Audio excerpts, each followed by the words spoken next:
Hi, I'm Jeff Holland, and I have the privilege of serving as the river keeper for the West River and the Rhode River. And today we're going to take you on a little tour of our two little watersheds and show you how the water works. The year 2000 to about 2012, I was the director of the Annapolis Maritime Museum in Eastport in Annapolis. And that's where I could study the Chesapeake Bay from the history and the heritage and the cultural point of view. During that time, we started an environmental education program that incorporated not only the history and the heritage and the culture, but also the environmental issues that are facing the Bay today. That program just had its 35,000th Anne Arundel County school kid through the doors. We had real live watermen like John Van Alstyne talk about why it's in their best interest to not catch every crab in the bay today, and why oysters are so important to the health of the Chesapeake Bay. So with that knowledge, when the opportunity came up to become the river keeper, I was able to bring to this job a unique perspective from not just the scientific point of view, but also from the cultural history and heritage point of view. So part of the job of deciding how to address the issues that are impacting us today is to figure out how we got here, and that'll tell us where we can go from here. So from that perspective, my entire career here in Annapolis has been based on the Chesapeake Bay, serving and protecting the cultural history and now the actual environment.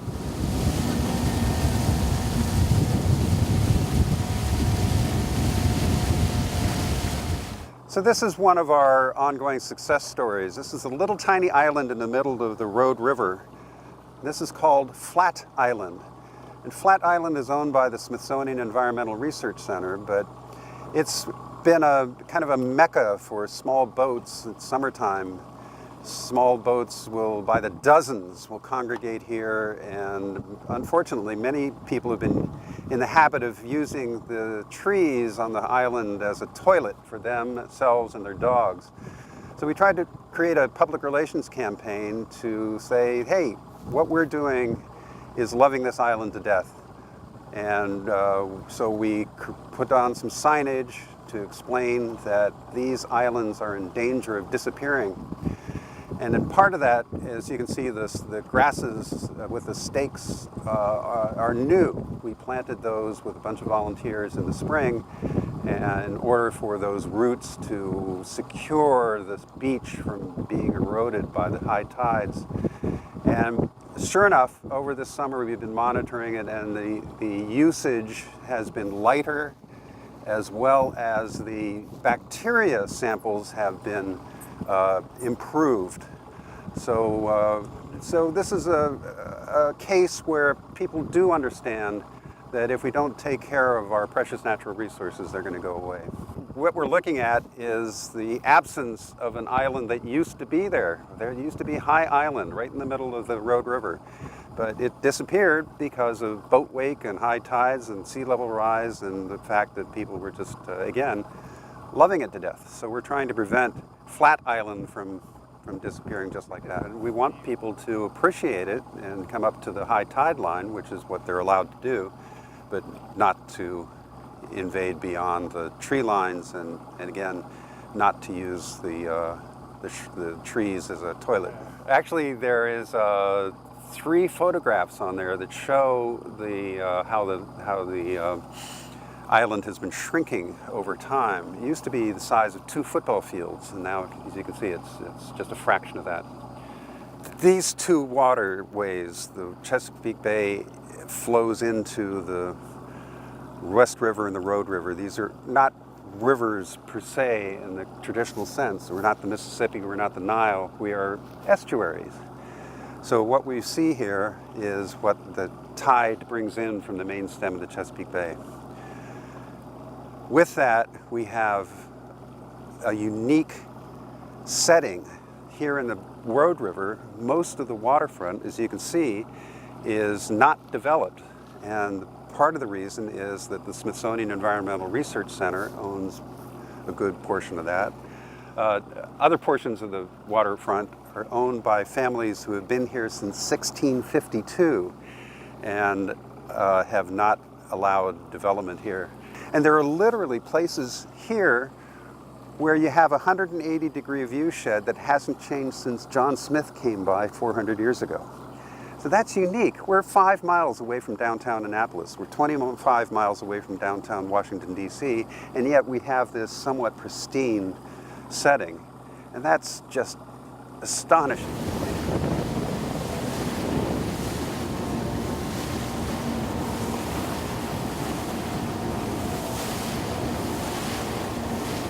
This is called the Shady Cove Natural Area, and this is actually a project that the Western Rhode Riverkeeper completed in 2012.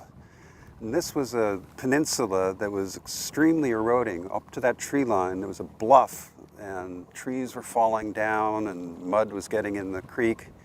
And so we came along with funding from the Chesapeake and Coastal Bays Trust Fund to create what you see here, and this is called a living shoreline. So if you look around the other portion of the shoreline here, you'll see that it's solid wall of rock or a solid wall of wood, and what that does is actually makes erosion worse and the turbidity in the water worse, because the waves crash up against a solid wall and it crash back and just scoop out the bottom and churns up all that silt. Also, what it does is it prevents turtles, tortoises, and horseshoe crabs from getting in and out of the water. So the way we combat that is to create what we call a living shoreline. So if you notice, we have rock breakwaters where the force of the waves are blocked from crashing onto the shore in the most engineered, precise spots. And yet in between those breakwaters, we have gaps where we've backfilled with sand and then planted the sand with marsh grasses and trees. And so that does two things. Number one, it keeps the wave action from eroding the shoreline. It also keeps storm water from polluting the water, from runoff, while still providing that habitat for those terrapins and the horseshoe crabs. In fact, when we completed a project just like this over at Camp Letts just 2 years ago, the day after the contractors left the rock and the sand, we saw horseshoe crabs coming up to lay their eggs, where they hadn't been able to do that for decades. The Rhode River has a fascinating history. There's evidence that people have been living here since 3,000 to 5,000 years ago. There are oyster middens, which are the remains of traditional oyster feasts that you can see way up high on the banks of some of the banks of the rivers and the creeks. And some think that in pre-Columbian or before Columbus showed up, there were tribes of Indians like the Nanticokes and the Susquehannocks who would come by and camp out here and fish and live off the land and the water. In fact, right over here on this farm, there's the owner, a fellow named John Colhoun, and he's found Indian artifacts, stone tools, and arrowheads that date back thousands and thousands of years.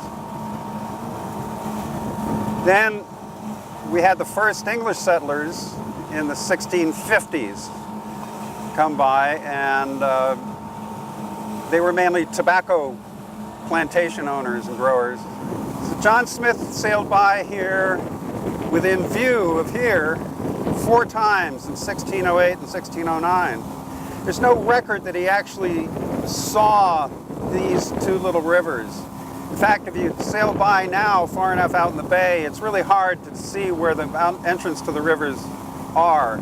And in fact, if you notice, many of the the rivers north and south of here have Indian names. And that's because John Smith met people here and named the rivers after the people he met here.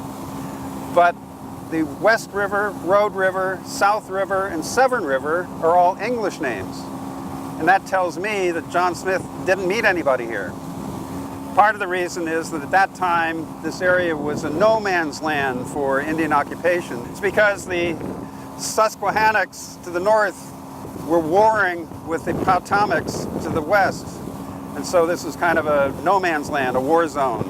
Where does the Rhode River get its name from? I believe that it came from the fact that the ships that took the hogsheads barrels full of tobacco from the plantations here over to London had to congregate in one place so that the whole fleet got together so that it could sail as an armada, essentially.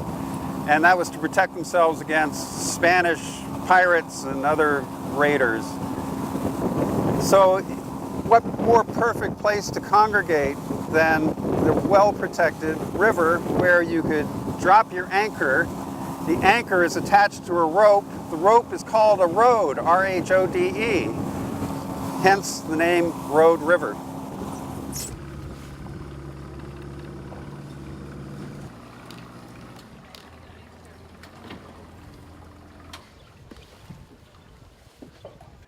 Well, I'm Jeff Holland. I hope you've enjoyed our tour of the West River and the Rhode River.